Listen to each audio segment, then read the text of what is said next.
1045 XLO, New England's best variety. We are Jen and Frank live in the Clinton Savings Bank studio, and we are excited about our guest. Yes, she is the CEO of Big Cat Rescue. She was also on Dancing with the Stars, a participant. We welcome Carol Baskin to the show. Good morning, Carol. How are you? I'm great. How are all of you? Well, we watched you. We're great. We watched you on Dancing with the Stars. I got to say, it looks like, did you enjoy it? Are you happy you did the show now, looking back? I'm really happy that I did the show because they gave me such a huge platform to be able to talk about the important issues, which are protecting big cats in the wild and ending the captivity of them in private hands. But it was the hardest thing I have ever done. And I will continue to watch Dancing with the Stars and applaud all of those people because, oh my gosh, what athletes they are.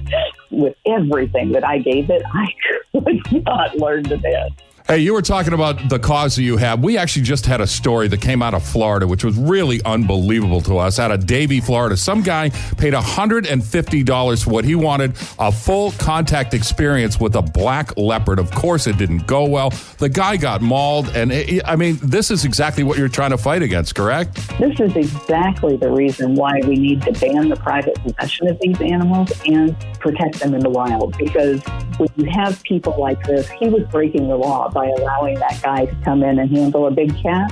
You can't regulate this industry. People will do stuff illegal, and they will put other people in harm's way by doing that. We're talking to Carol Baskin. She's the CEO of Big Cat Rescue, also was on Dancing with the Stars. Carol, what's your next project? We've heard, all sorts of rumors out there about what you're going to be doing next. One of the most exciting things that we have coming up is our partnership with Think Factory. And they are right now in the process of pitching to some of the major networks the idea of doing what we've been doing for 20 years, which is actually going after the bad guys, gathering all of the information, sending people in to get photos and videos of the abuse, and then exposing that to the public and exposing that to the authorities and putting pressure on them to actually do something about it. And then having those animals rescued and sent to legitimate sanctuaries where they would never be bred or exploited again. One final question. There's a movement to get Joe out of jail and get the president to pardon him. What's your reaction to that? Animal Planet did a poll about what the world's favorite animal is, and it turned out to be the tiger. And so somebody who walks up to perfectly healthy tigers and shoots them in the head because they don't make a profit for him anymore, I can imagine that setting that person free is going to help your career anywhere. Most people who go into reality shows, let's call this a reality show for a lack of anything else to put on it, their lives get worse.